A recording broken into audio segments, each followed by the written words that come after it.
Halo semuanya, perkenalkan nama saya Albert Saleh Wicaksono. Kali ini saya akan membuat video menjelaskan mengenai yang pertama protokol autentifikasi, kedua manajemen kunci dan sertifikat, dan yang ketiga membuat web enkripsi dan decrypt. Yang pertama, saya akan menjelaskan protokol autentifikasi.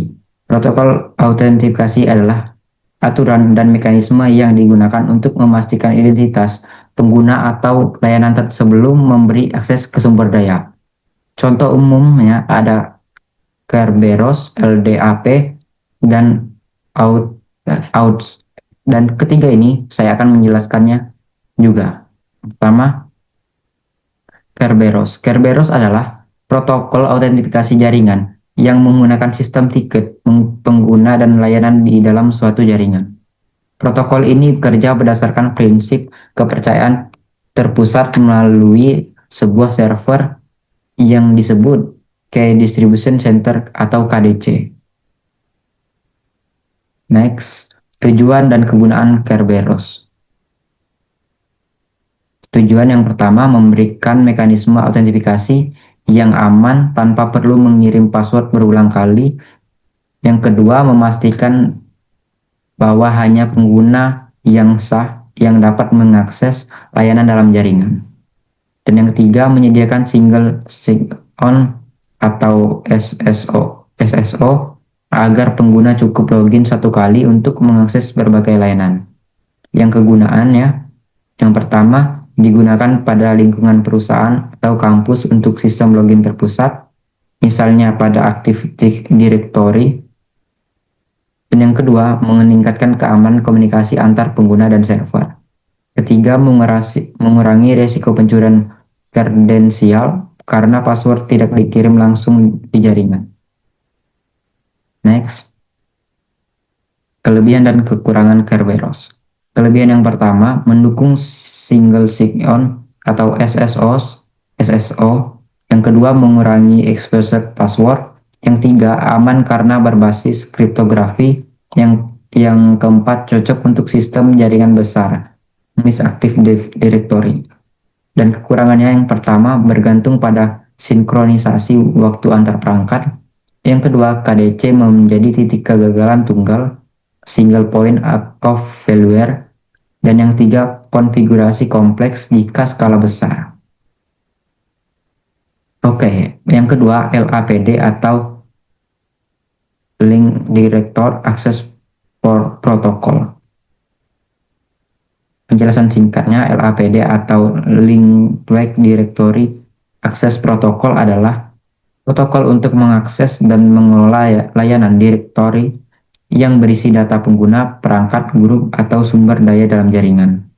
Direktori ini seperti database ringan yang berisi informasi identitas dan sering digunakan untuk autentikasi terpusat di jaringan. Tujuan dan kegunaan dari LDAP ini, yang pertama menyediakan tempat penyimpanan identitas pengguna dan hak akses secara terpusat. Yang kedua, mempermudah autentifikasi dan otorisasi di berbagai sistem atau aplikasi. Dan yang terakhir, menyederhanakan manajemen akun pengguna dalam skala besar, misalnya perusahaan. Dan kegunaan dari LDAP ini, yang pertama digunakan dalam sistem seperti Active Directory, Open LDAP, dan 389 Directory Server. Menjadi pusat data, dan yang kedua, menjadi pusat data bagi sistem login, email, server, VPN, dan aplikasi internal. Dan yang ketiga, memungkinkan integrasi single sign-on atau SSO dengan Kerberos atau sistem lain. Adapun kelebihan dan kekurangan dari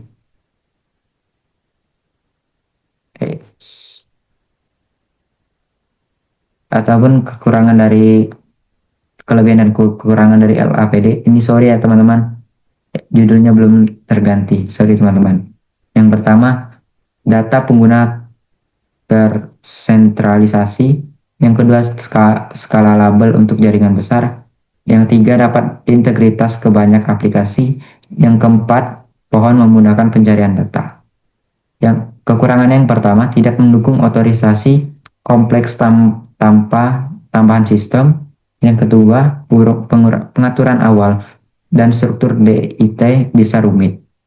Dan yang terakhir, kekurangannya perlu server tambahan untuk replikasi jika skala besar. Next. Oke, yang terakhir atau open authorization, yang out atau open authorization adalah protokol otorisasi yang memungkinkan aplikasi pihak ketiga mendapatkan akses terbesar ke sumber daya pengguna seperti data akun tanpa harus mengetahui password pengguna. Tujuan dan kegunaan OAuth.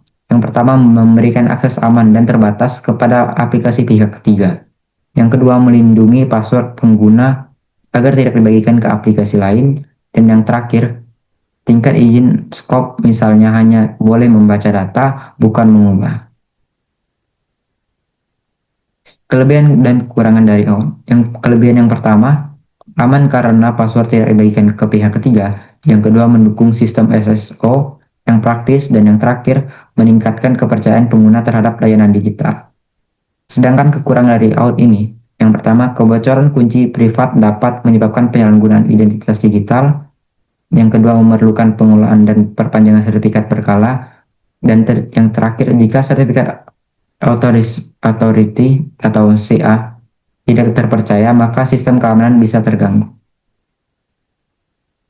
Oke, saya akan menjelaskan sertifikat digital. Sertifikat digital adalah identitas elektronik yang digunakan untuk membuktikan keaslian seseorang, organisasi, atau perangkat dalam komunikasi digital. Sertifikat ini berfungsi seperti KTP di dunia maya karena menghubungkan identitas pemilik dengan autentifikasi, serta sertifikat digital diterbitkan oleh lembaga terpercaya yang disebut Certificated Authority atau CA, dan memastikan bahwa pihak yang berkomunikasi benar-benar sah dan dapat dipercaya.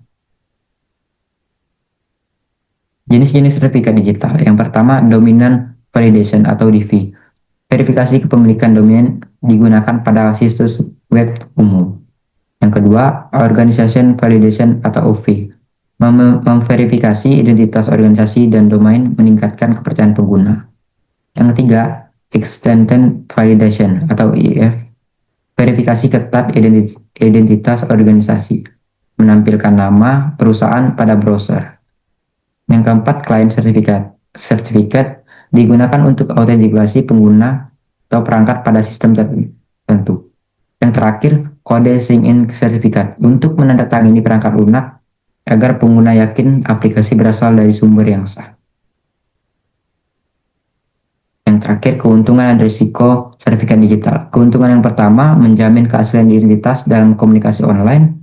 Yang kedua, memungkinkan enkripsi data sehingga informasi tetap aman. Yang ketiga, dapat mengatur izin akses secara spesifik atau scope. Yang keempat, cocok untuk integrasi antar aplikasi atau API. Risiko yang pertama, implementasinya cukup kompleks untuk pengembang. Jika akses token bocor bisa disalahgunakan untuk mengakses data. Yang terakhir, membutuhkan sinkronisasi keamanan misalnya penggunaan HTTPS. Oke, ini materi yang terakhir, manajemen kunci. Manajemen kunci adalah rangkaian proses dan kebijakan yang mengatur pembuatan, distribusi, penyimpanan, penggunaan, rotasi, dan penghancuran kunci kriptografi. Tujuannya memastikan bahwa kunci-kunci yang dipakai untuk enkripsi atau autentifikasi selalu terlindungi, sehingga saat dibutuhkan dan tidak disalahgunakan, sehingga sistem keamanan tetap terjaga. Tujuan utama manajemen kunci yang pertama, menjamin kerahasiaan kunci privat agar tidak bocor. Yang kedua, menjamin integritas dan keaslian komunikasi dengan memastikan kunci valid. Yang tiga, mengatur ketersediaan kunci sehingga sistem tetap berfungsi atau miss backup dan recovery. Yang keempat, memfasilitasi rotasi dan pencabutan kunci saat diperlukan. Dan risiko dan tantangan dalam manajemen kunci. Yang pertama, kompromi kunci privat menyebabkan hilangnya kepercayaan dan akses tak sah.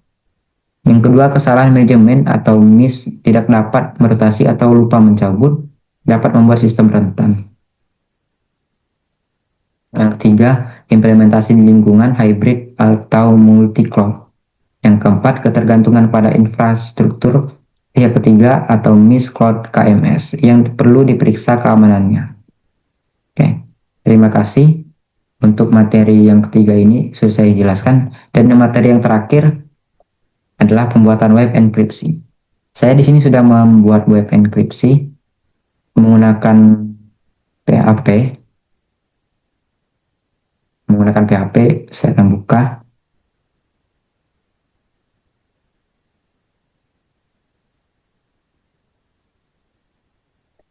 Ini adalah web PHP yang sudah saya buat, dan saya akan membukanya di localhost.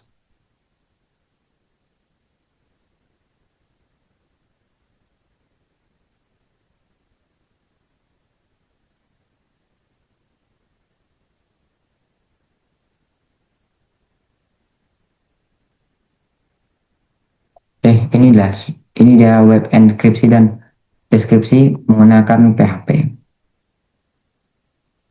Oke, di sini saya membuat 5 jenis. Yang pertama MD5, SHA-256, BS46, ROT13, dan River Text.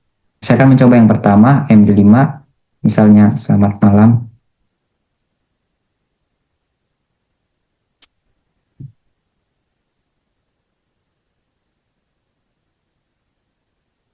Oke, enkripsi, dan ini hasilnya. Mencoba kita decrypt, apakah bisa?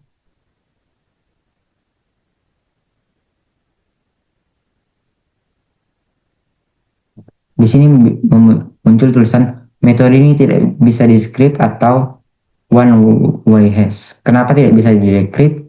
Karena ini adalah hashing. Perbedaan enkripsi dengan hashing tujuannya menyembunyikan data tetapi tidak bisa dikembalikan atau di-decrypt. Mengubah data menjadi sidik jari unik, tidak bisa dibalik.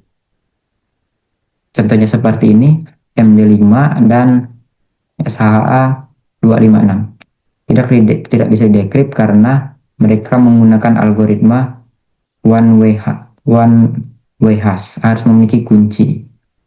Oke, yang kedua kita coba lagi SHA 256. Klik halo saja, kita encrypt, dan sudah keluar hasilnya, dan kita akan decrypt. Nah, muncul seperti tadi. Karena kedua fungsi ini adalah fungsi hashing, jadi tidak dapat di-decrypt kembali. Kita coba yang ini, base464, kita ketik halo, encrypt, dan ini hasilnya.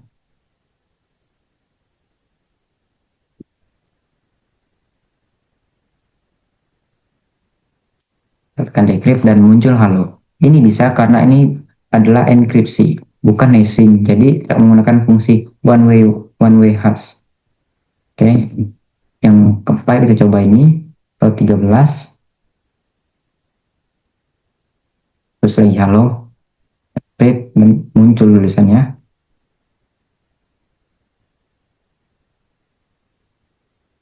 Coba dan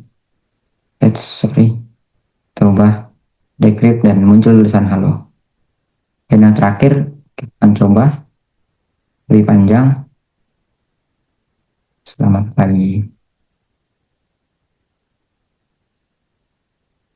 Menggunakan river text, muncul kode yang tidak bisa terbaca, artinya sudah berhasil. Dan kita akan decrypt apakah berhasil.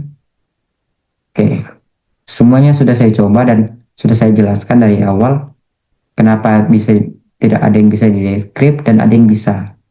Terima kasih semuanya yang sudah menonton video saya dari awal sampai selesai. Thank you guys.